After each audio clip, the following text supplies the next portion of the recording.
Bonsoir à tous et à toutes. Prière, louange et témoignage. Prière, louange et témoignage. Soirée vidéo sur la thématique de la femme et plus précisément sur le droit de choisir, le droit à la vie, le droit de disposer de son corps tel et comme elle le souhaite. La liberté accordée aux femmes. Je souhaite que ce soit la prière de ce soir, les femmes à l'honneur, et on va prier. On va prier pour plein de sujets qui concernent la femme. Je vous propose d'écouter cette très jolie chanson du groupe, donc Spirit of Praise, featuring Benjamin Dubé. Et il dit Walk Open the Water. Allez, c'est parti.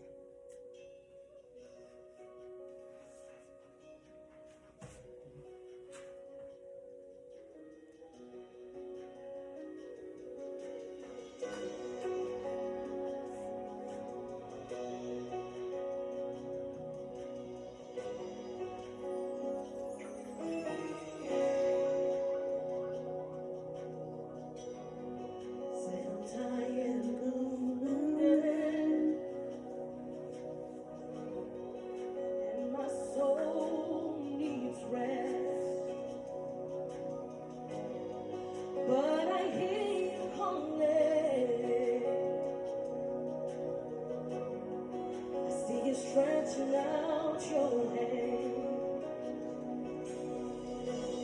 said I'm tired and wounded, and my soul needs rest. But I hear you calling, I see you stretching out your hand. Jesus, every word upon my heart, I can fall as close, you know. Take my hand, oh, take my hand, heavy, upon the road. Oh, Jesus, won't you just let me walk upon the wall? I just wanna trust you. I just wanna trust you, know. Take my hand, Lord, take my hand, and we all on the wall. Jesus, won't you just let me walk upon the wall? I just wanna trust you. I just wanna trust you, know.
Let me walk, I wonder why. I cannot do it on my own. I just wanna trust you, Lord. Please don't take my hand, Lord, take my hand.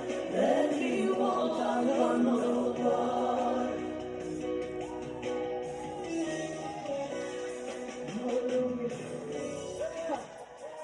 This is for everyone who's been rejected. Hallelujah. Sometimes you gotta put your money where your mouth is. Hallelujah. Wherever you're facing problems, I need you to start walking. Because Jesus already said yes. Hallelujah. You gotta start walking, Lord. Oh, Lord. If it's in the office, you gotta walk. If it's in the office, you gotta walk that promotion. If it's your healing, you gotta walk it out, walk it out, walk it out. If it's your family, you gotta walk it out, no. I'm singing in Carnival City, I'm walking it. Yeah, you gotta walk upon the water. Come on, Daddy, say walk upon the water. Everybody walk upon the water. You don't have to look down, look back. Walk upon the water. Do as Peter did and look to Jesus. Walk upon the water. You're gonna make it. Wanna walk on the water. Walk upon the water. Walk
upon the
Let It Be Now.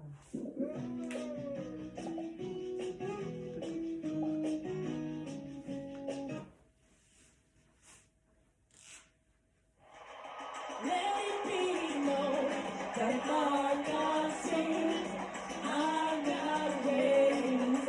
We'll let you up. Let it be known that love has come and love has won. We lift you up.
Nothing can stop us now.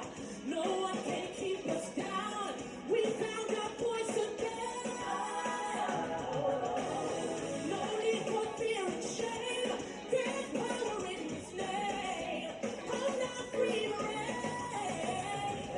Did our God say? Did our God now? We lift you up. Let it be known that love has won. We lift you up. Somebody cry.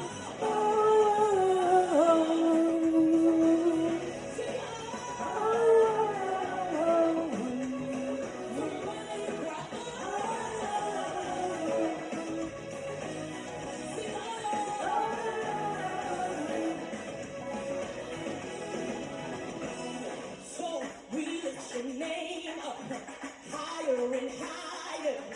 We shout your name now, louder and louder. We lift your name higher and higher. We shout your name now, louder and louder. We lift your name up higher and higher. We shout your name now, we lift your name higher and higher. We shout it out.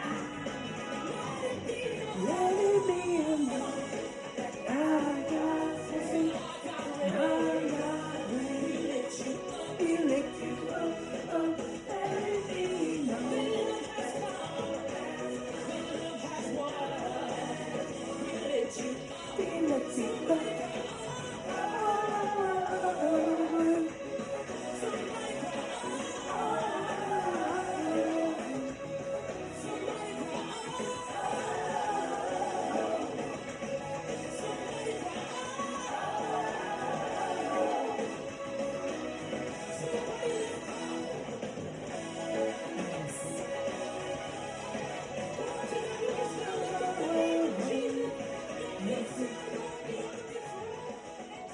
Bon allez, les femmes à l'honneur, on poursuit avec cette très jolie chanson Make a Way. Avec un appareil plus intuitif, Un instant. regarde toujours là.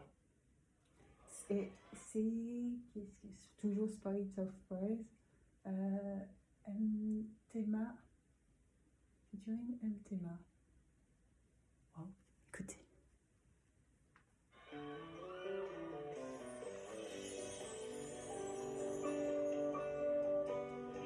Avant de démarrer le sujet de ce soir.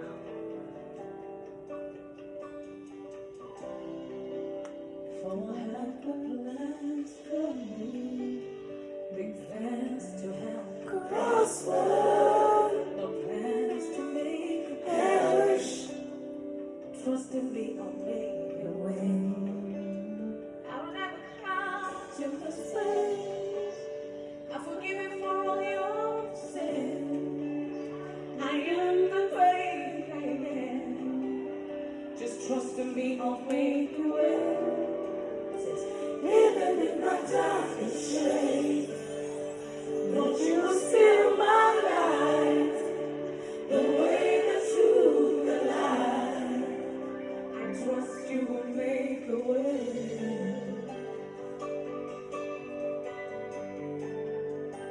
Come on, say I trust you will make a way. Trust you will make a way. Trust you will make a way. I trust you will make a way. I trust you will make a way. I trust you will make a way. I trust you will make a way. I trust you will make a way. I trust you will make a way. Here's what God says.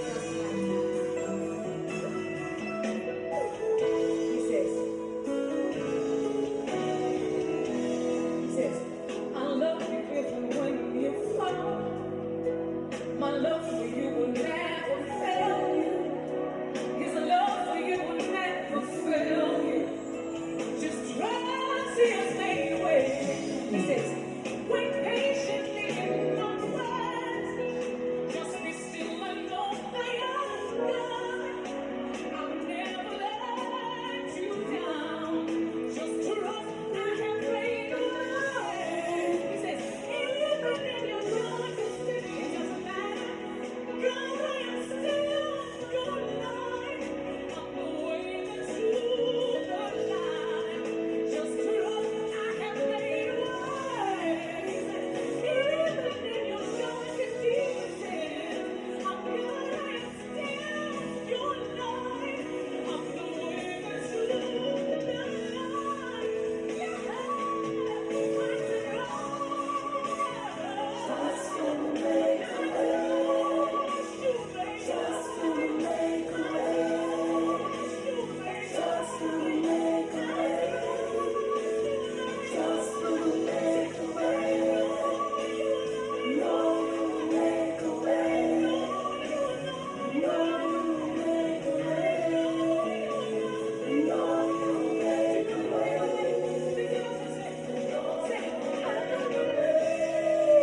I believe you will make a way. I believe you will make a way. I believe you will make a way. I believe you will make a way. Trust you will make a way. Trust you will make a way. Trust you will make a way. I trust you to make a way.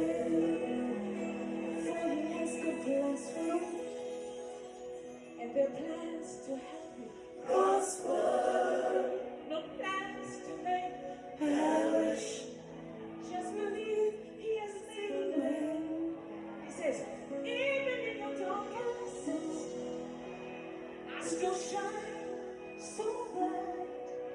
For I'm the way, the truth, the love. You know what? He has made a way. God bless you. Thank you.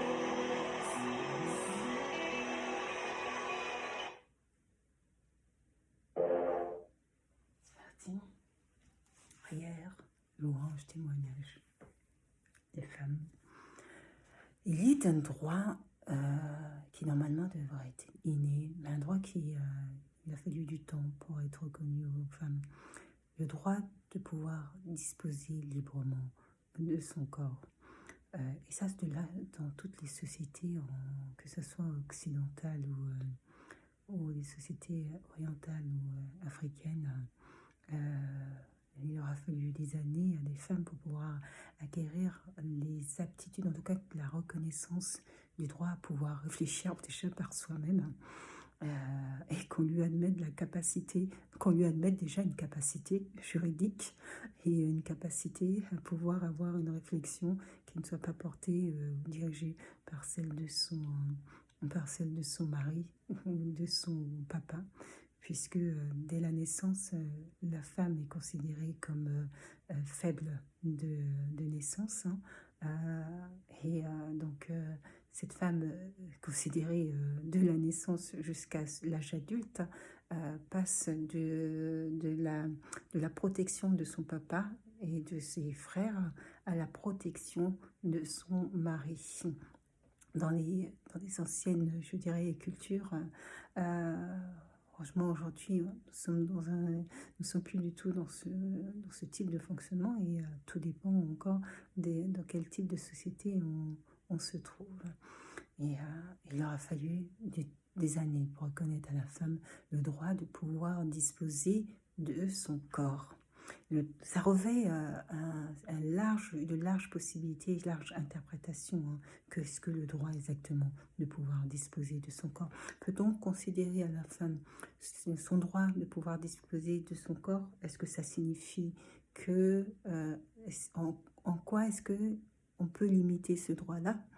Et en quoi est-ce que la société peut instituer, puisque du fait même de la société civile et du contrat social qui nous lie les uns aux autres, nous devons de respecter un certain nombre de règles de droit, et ce sont ces règles de droit qui font que nous faisons société. Et quand ces règles de droit sont votées et instituées, nous sommes tous soumis à ces règles de droit.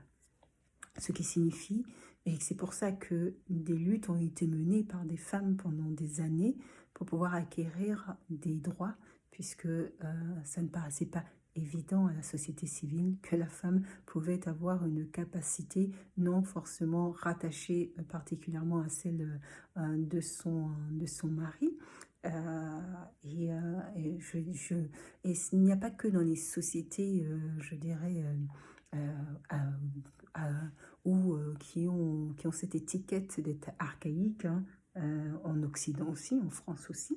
Il aura fallu des années pour pouvoir observer que certains fonctionnements amenaient la femme à être soumise à son mari, amenaient la femme à devoir se justifier auprès de son mari. Je pense notamment aux prestations sociales et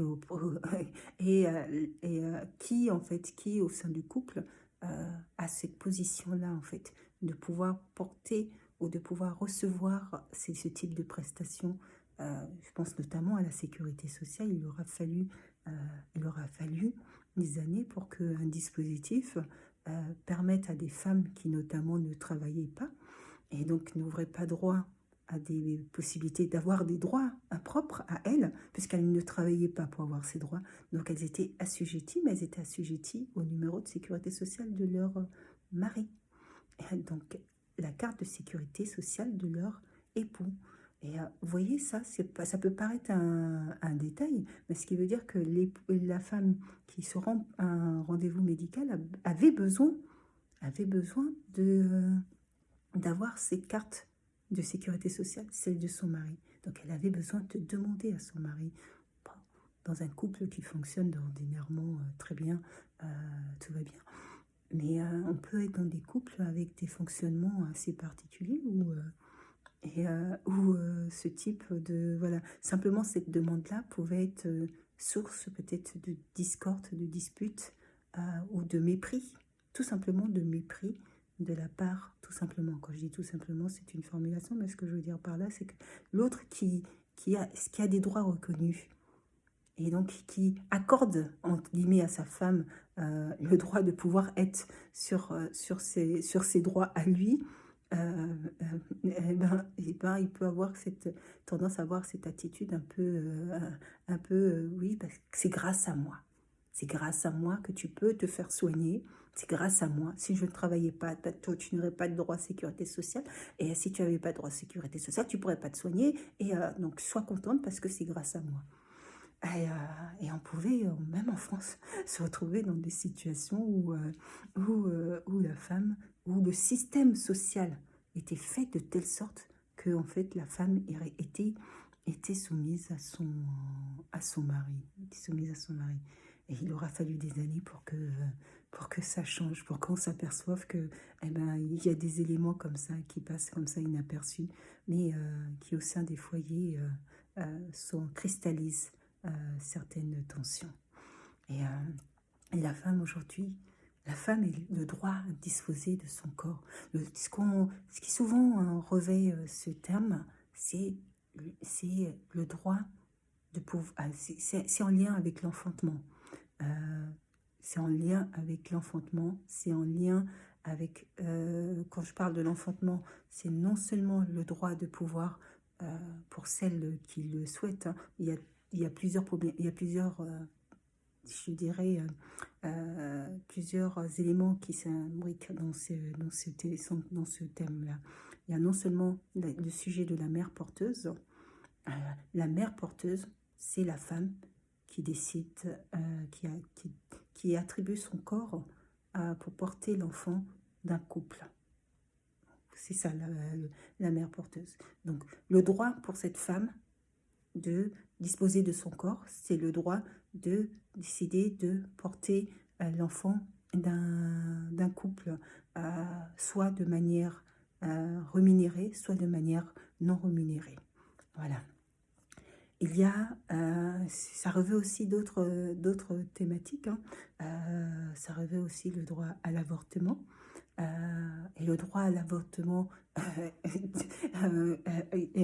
peut être rattaché aussi à d'autres éléments, puisque le droit à l'avortement, c'est aussi poser la question de non seulement de la contraception de la femme, mais aussi des conditions de l'enfantement. Et les conditions de l'enfantement, ça peut être dans certaines situations la question du viol, qui peut être lié à cette thématique. Le droit à disposer de son corps, c'est le droit de pouvoir choisir aussi à quel moment la femme souhaite ou pas enfanter. Est-ce que la femme a finalement, entre les désirata de la société civile et de l'entourage familial et les désirata d'un couple ou pas couple, là aussi le sujet se pose et s'impose aussi à la femme dans sa conscience et dans les décisions qu'elle a à prendre. C'est tous ces éléments-là en fait qui sont dans cette thématique. Le droit à disposer de son corps, la liberté de pouvoir choisir de ce qu'elle souhaite, ou pas faire. Et puis des codes que la société civile aussi nous impose en tant que femme, des codes liés aussi au corps féminin, et donc tous ces éléments-là sont à prendre en compte.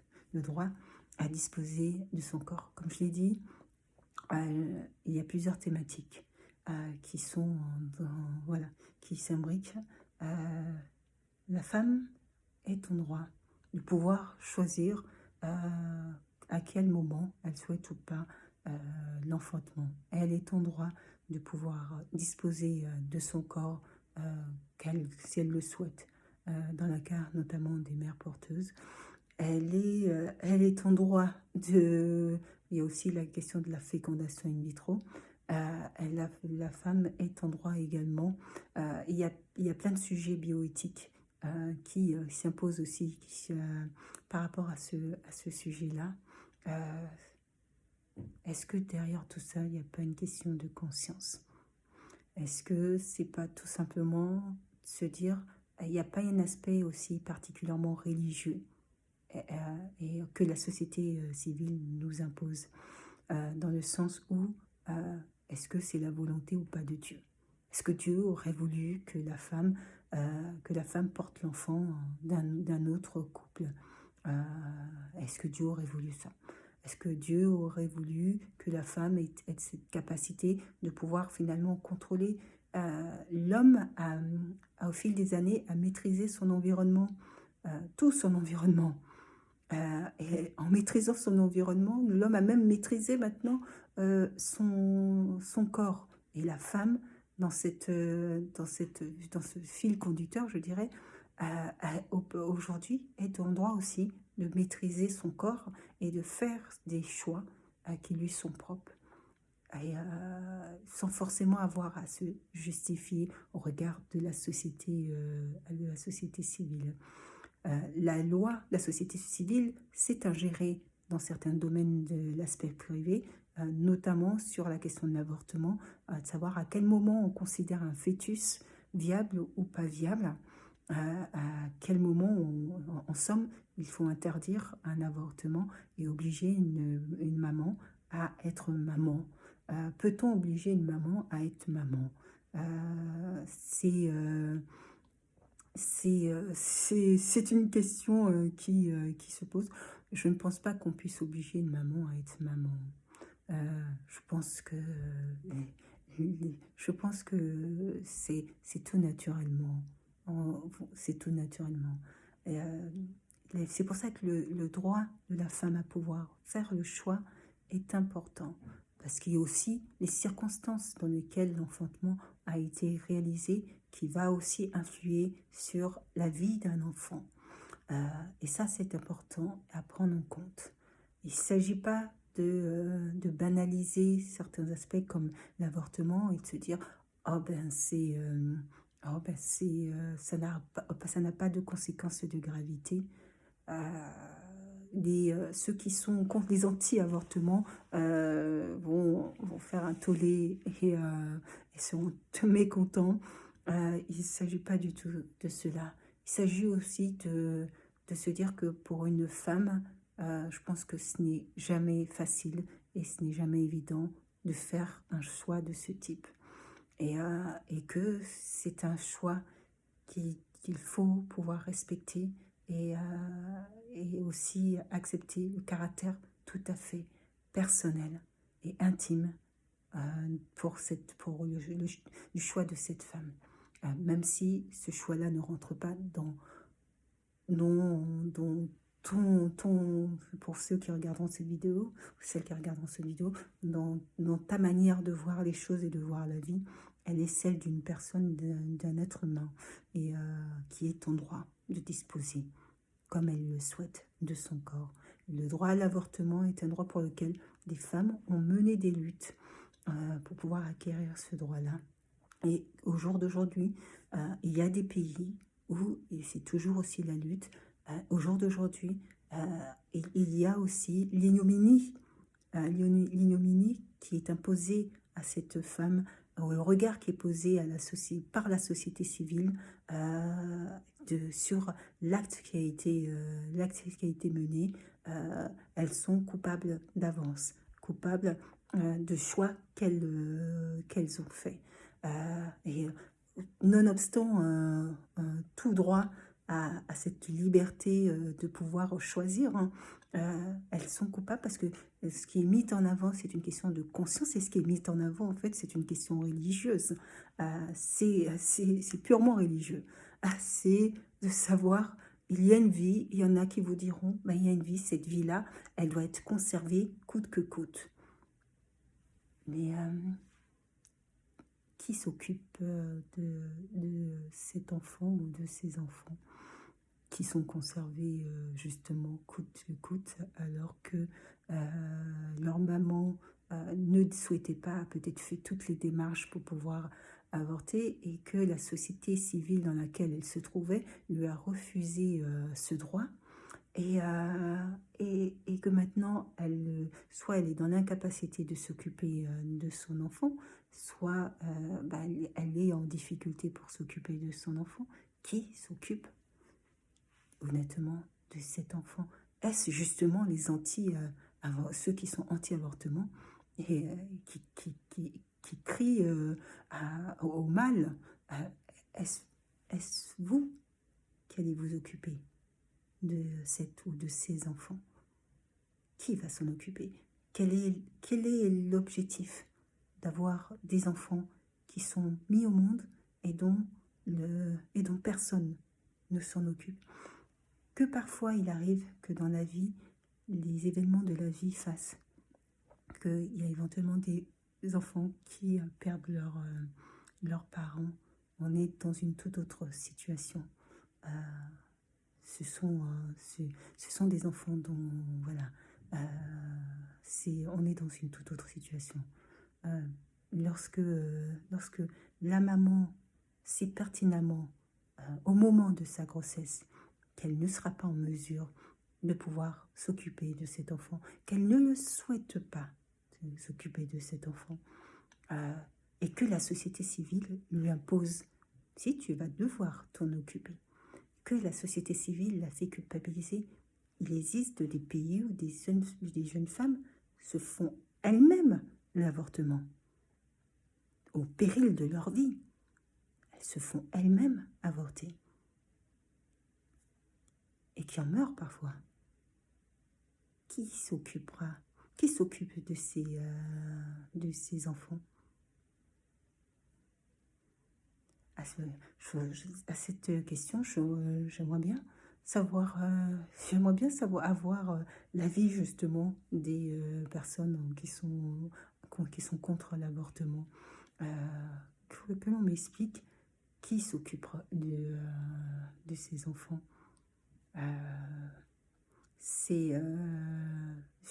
Je comprends que ça pose une question religieuse fondamentale et importante. Je comprends que pour certaines personnes, c'est contraire. C'est contraire au sujet même de la vie. C'est de la vie à tout prix. Je comprends parfaitement. Mais là, on pose une vraie problématique. Et puis, il y a aussi la question de savoir à quel moment on considère qu'une vie est dans un embryon, dans un fœtus plutôt. À quel moment on considère que la vie est. À quel moment dans le ventre de la maman. Et ça, c'est un sujet qui fait débat dans les lois bioéthiques. Sur la viabilité et sur à quel moment on considère qu'il n'est plus possible et dans quelles conditions on considère qu'il n'est plus possible de procéder à un avortement. Je pense qu'il faut avoir un raisonnement qui soit non seulement dans l'intérêt des mamans, mais aussi dans l'intérêt des enfants. Il s'agit aussi de permettre à des enfants d'arriver dans de bonnes conditions, en tout cas dans des conditions dans lesquelles ils auront été désirés. Et ça, c'est notamment, plus particulièrement par leur maman, mais désirés. Et ça,